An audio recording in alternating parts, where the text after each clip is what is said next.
to the Northwest Community Garden, located at the corner of Park and Baxter Streets. The Rutland Department of Parks and Rec administers 2 such gardens, which are open to members of the community to plant and grow their own produce. Over the next few months, we will feature the progress of this garden, from soil preparation, seeding, pruning, and the final harvest. Our garden guide today is Nick Santoro, who will demonstrate how to get the most out of your garden, either here or in your backyard. Nick, thank you for coming to be our host today. Oh, thanks for having me. Tell me, how and where did you learn your gardening skills? Well, I started out as a child digging in dirt with my mom, and I'm reproducing that with my grandson these days. We were digging this morning, and over the course of my life, having grown up in Brooklyn, I'm mostly an urban farmer as opposed to a real farmer. Nevertheless, this is where I've been practicing my urban farming in the last couple of years. Well, that's fine. We need farms in the city too. Was there any one particular master gardener who was your mentor? Not really, except that the person who originally took on this project, Bruce Herforth, taught me a great deal about gardening. What do you plan to grow this year? Well, I've been thinking about it. I know I'm going to plant Swiss chard. I have lots of seeds from last year. I have spaghetti squash and different types of squash. And then right over here behind this sign, from last year's crop of marigolds. Hopefully this year I'll have tons of marigold seedlings from last year's crop. So do you advise saving seeds from one harvest as opposed to buying newly packaged ones in the spring?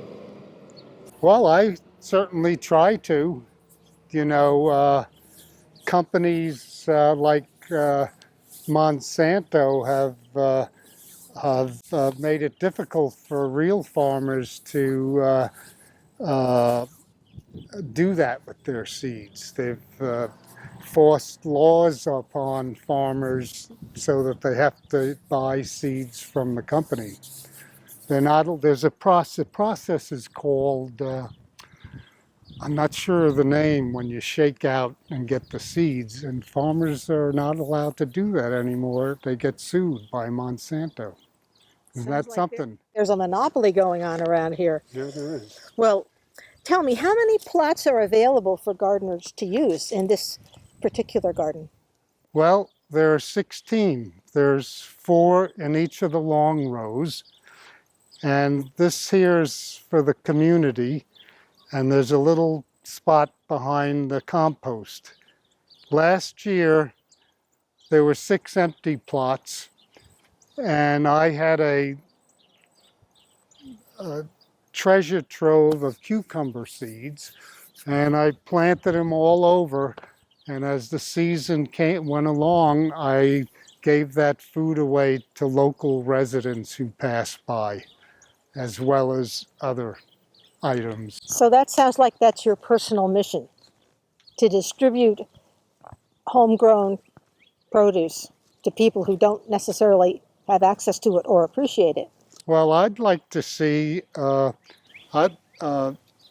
people who have limited wherewithal learn how to grow food to supplement grocery store purchases.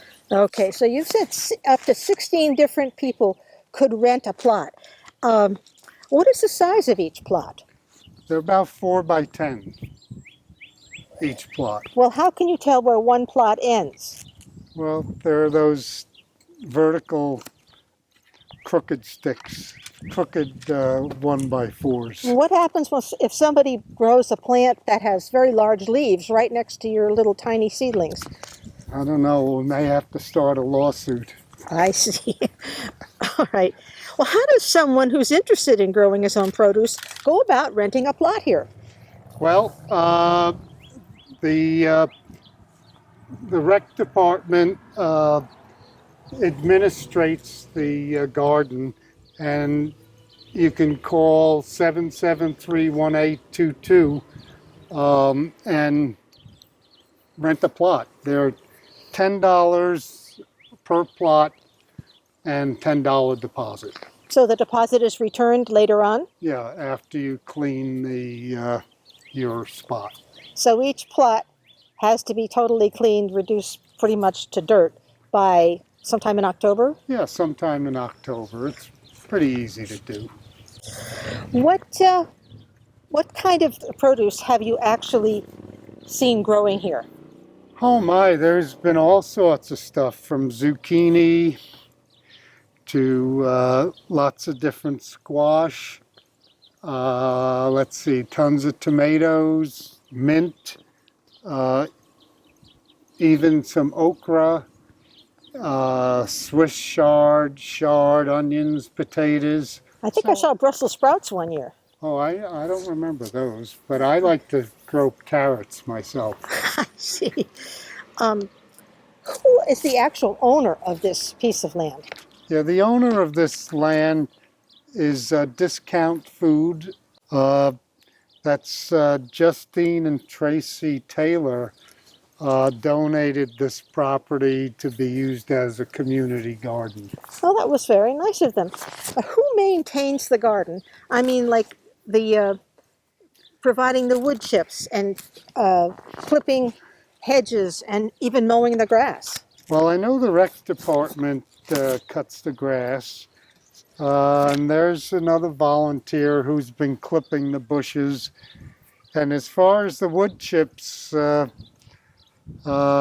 hopefully the rec department will provide some new chips this year. I wanted to say, though, that just starting today, up at the farmer's market at the end of Baxter Street, the Rotary Club donated about $90,000, and there are 2 new greenhouses up there. And today, there are going to be classes starting for 4th graders. Oh, And nice. Get the kids interested at an early age. Absolutely. I mean, we need to teach children how to grow their own food.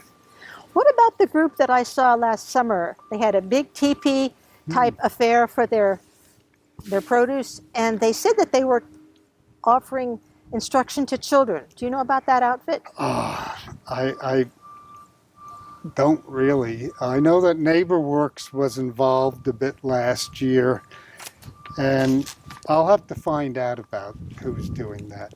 All right. Are there any restrictions placed on what you can grow or how you can distribute the produce, or even chemicals used as fertilizer? I haven't seen anybody use chemicals on the soil. Bruce used to plant rye through the winter and turn it over, because rye is very filled with nitrogen, and that's really good for the soil. At this stage, I don't know whether this soil is depleted or not. You know, I've always enjoyed, I'm hardly an expert, but I like the process of planting seeds and attending to them and watching vegetables and grow. It was a great pleasure last year when folks would walk by. I had a little cooler out indicating that, you know, the cucumbers or the tomatoes or the zucchinis were to be taken, and they all got taken. Well, that's very good. All right, tell me, why is it important for people to learn how to grow their own produce? Well, you know, if you ever watch television these days, there's an endless barrage of advertisements for packaged food. It's so easy now to buy. I saw the other day pasta where you just have to heat it up in the microwave. And there's a whole generation of people who not only don't know how to cook, but don't know how to grow food. And it's in light of our the economy of this particular area anyhow, it behooves people to grow food to save money. Well, Nick, it's too early to plant, or almost, but what have you been doing to keep your hand into close to the soil here in this garden? Well, since the weather's been so wintry, today I came over and I cut down brush over at the back of the parking area. And the other day I've made sure to clean most all of the synthetic stuff out of the garden and around it. I mean, there's plenty of garbage over in the parking lot with the piles of dirty snow. But it's pretty clean. It's almost ready to, the soil's ready to be turned over.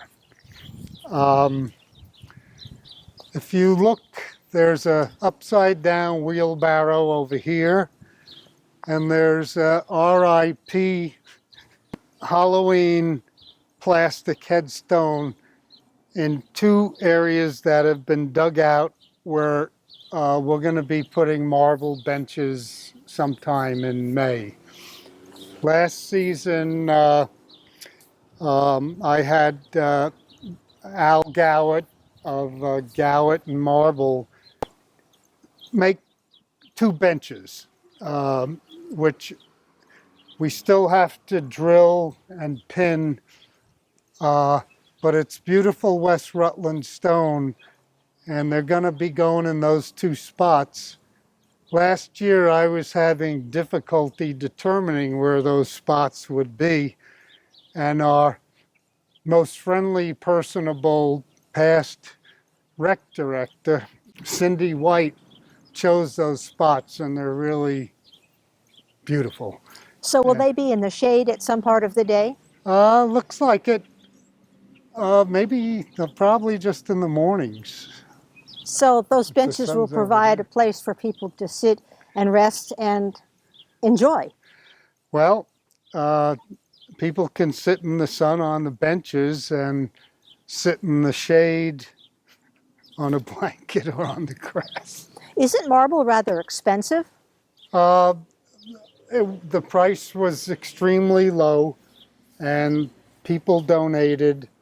Um, Justine donated, and the rec department donated. Will they be engraved, or will there be a sign connected with them? Maybe, but I don't plan that. But it's West Rutland stone, and it's really lovely stuff. And as a longtime sculptor, uh, I came to this area to carve stone at the carving studio some almost 30 years ago. Anyhow, the stone benches come from the quarries in West Rutland.